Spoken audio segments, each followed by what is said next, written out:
神谷博史小野大輔のディアガールストーリーズ。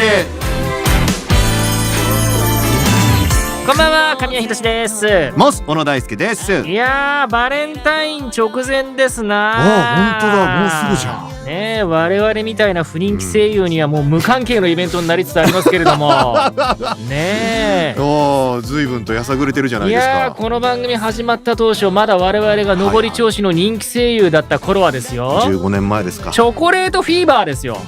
確かにね、これが本当のチョコレートディスコだってぐらいね。そうです、本当その通り。小野くんいいこと言った。チョコレートディスコですよ。スタジオがもうパンパンですよ。パンパンですよ、もう本当にもう食べきれないくらいのチョコレートがありましたよ。もう食べきれないなってたね。ねえ、まあ今となってはですよ、はい、チロルチョコ1個で精一杯ですよねもはや随分と落ちぶれたもんだね。落ちぶれましたね。そんなもんかい。そんなもんなんじゃないですか。っていうか、まあリアルな話すると、リアル、世の中が世の中なんで、物をこう送ったりする習慣がなくなったんですよ。まあそうですね。そうなんです。これは致し方ない。もうだから致し方ないんですよ。だから皆さんの愛情は分かっているんですけれど、もちろんです、知ってるんだよ。我々のようなね、不人気声優にも注いでくれる愛情に関してはもう十二分に分かっているんですけれどもだどもだどもだとはいえやっぱねえのは寂しいもんだよね。ねえのは寂しいから自分で買えばいいんじゃねえか。だから買いますよ。ねえ、もらったつもりで、もらったつもりで、積もり貯金みたいな感じで積もりチョコだよ。毎年でもね、デパートの地下に、すげえ高いチョコレートを見に行くのが楽しみで。なるほど、期間限定で出るんだ。そういうのが全然うまくねえのね。どうした？いや、僕が貧乏舌なのはいけないんだと思いますよ。ただ一粒500円以上する、ともすりゃ1000円ぐらいするチョコレートがあるわけです。あるな。そうあんのよ。そんなもん食えねえじゃん。そこまでは分かったよ。でそういうのをいたずらに買って食ってみんだけど、そんなうまくないよね。そうでしょ何この話。結果ブラックサンダーみてえなやつが一番うめえんだよね。結果そうなんだ。ブラックサンダーのいちご味食った？売ってないっす。いや、この番組でさ、その昔さ、全然違うじゃん。塩チョコをさ作ったじゃないですか。作ったね。あの時に俺らがいちご味とかどうすかっていう風に有楽製菓の人にプレゼントしたじゃん。出た。はいはい。そうしたらなんかいや、それはいずれ作りたいのでみたいなことでお茶を濁されて、確かに作ってくんなかったの。去年の暮れだから今年の頭ぐらいにようやく出たんですよ。満を持してな。めちゃくちゃうめえでやんの、やっぱあれから10年くらい経ってようやく出したんだね、有楽製菓さん。すっげえ、じゃあ丁寧に開発してたんだね。そうだね、俺箱買いしてやりましたよ。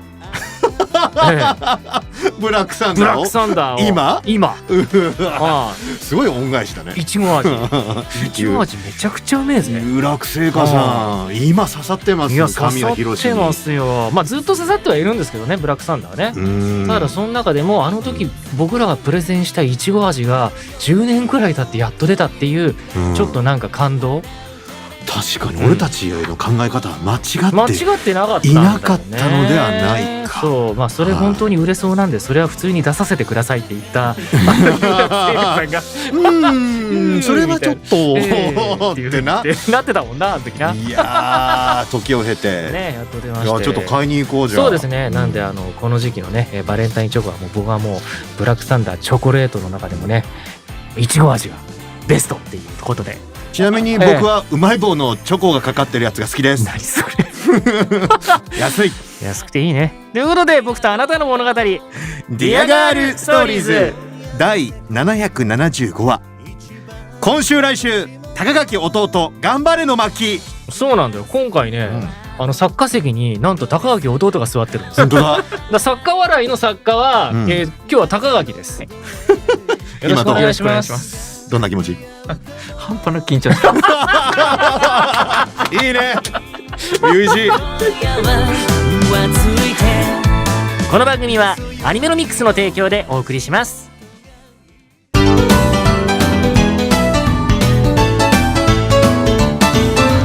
神谷博史、小野大輔のディアガールストーリーズ。改めまして神谷博史です。モス小野大輔です。 DGS キャンプ情報。2月26日、27日、ゼップ札幌、3月5日、6日、ゼップ福岡で行われる DGS のファンミーティング、DGS キャンプですが、開催まであと2週間となりました。早いね。はい。まずは札幌からですよと。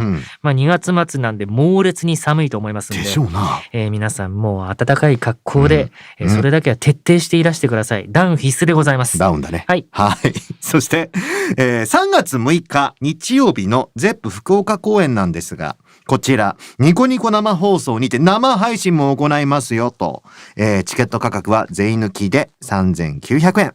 チケット発売は2月14日月曜日12時から発売となっております。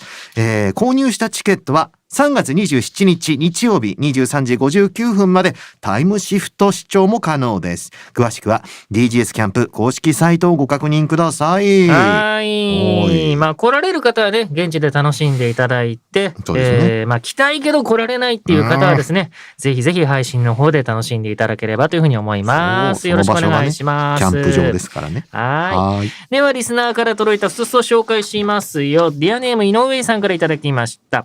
神谷さんこんばんは。こんばんは。神谷博生誕祭聞きました。以前おっしゃっていた富士山の見えるところでのキャンプがしたい、寒い中ラーメンが食べたいなど、たくさんの夢が叶って嬉しいなと思っていたのですが、だよね。よくよく考えてみれば叶っているのはほとんど小野さんの発言で、これって神谷さんの生誕祭だよねとなりましたが、とても面白かったです。じゃあよかった。とのことです。何よりじゃないですか。何がね、リスナーが喜んでくれること、それが神谷博の喜びです。さあ、こんなメールも来てますよ。ディアネームマキャベリさんからいただいてますよ。勝手に進行していくな。さあ、神谷さん、小野さん、こんばんはと。どうもどうも。神谷博生誕祭、真冬のキャンプ会、面白すぎるのでメールしました。最近 A&G 内でもキャンプブームで、そうなのね、DVD として販売する流れができているのですが、だいたい夏にキャンプしています。なのにまさかの冬というこの企画、クレイジー加減が尋常ではありませんね。まさかの神谷さんが記憶失うほどのしんどさの中で楽しくキャンプしてる小野さんの声と相まって、本当にただただ地獄の一泊二日だったと思います。どうか神谷さんのもとに PS5 が届くことを祈ります、ということでいただいておりますよ。なるほどね。まあ我々的にもですよ、なんだろうな、ロケって久しぶりじゃないですか。そうでしたね。なんか部活に声優ラジオってロケに行きたがるんですよ。みんなバカだから。いや理由が良くないよ。なんかね、ロケに行きたがんの。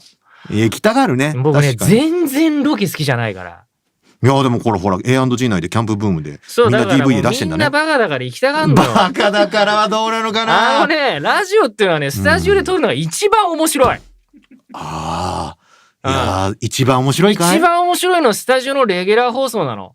そうありたいよね、確かにね。これ僕の持論というか、ラジオ業界のラジオ業界を切るみたいな話しますけど、大変なんだよロケって。そうだからその取れ高に応じた面白さが実はあんまり出ないんですよ、ロケって。そうかもしれんね。そうだからレギュラー放送本当はこのスタジオ内で撮ってるのが一番楽しいんですけれど、ロケはロケでね、違った音が流せるんで、そういった意味ではなんか変化としてね、面白いかもしれないけど。でしょ。キャンプ音源楽しかったでしょ。ただね、そんななんかよくわかんねえ夏の楽しいキャンプをね、撮って何が面白いんだと。行くなら冬に決まってんだろバカじゃねえかっていうことですよ。俺が言いてえのは。どうせ行くなら真冬に行けと。あなた本当にラジオ人だ。本当に。当たり前じゃないですか。そんな夏にちょろっとキャンプ行って、楽しかった、暑かったねみたいな。塗り塗りさ、ものさ、映像に抑えてさ、しかも声優がだ。映ってどうすんだよボケー。本当だよ。何 DVD として販売してやがんだよこの野郎って話だぞ。文化放送の番組でキャンプロケして DVD 化して売って収益を得ているみたいなので、買ってくださってる方は本当ありがとうございます。大事なね、大事な収入源なんで、それはね、ラジオ基本的に儲からないんで、そうね、そうなんだよ。そこはよくわかる。そうなんですよ。だが DGS はそんなことしゃあせんよ。そんな普通なことやってどうすんだよバカじゃねえかって話ですよ。もう冬キャンプだよ、クレイジーキャンプだよ。行くんだったらもう当たり前だよ。真冬に行くに決まってんだろ。誰もいないキャンプ場で火燃やしたるわボケ。もう尻尾から湯気出るわそりゃ。当たり前だよ。おしっこから湯気出て、うわ、おしっこから湯気出てる。寒いわけだわ。体温が奪われてる。話をしに行くもんだよ。そうだぞ。キャンプってのはそういうもんなんだ。ラジオのロケってのはそういうもんだよ。ただただ地獄の一泊二日だったと思いますと。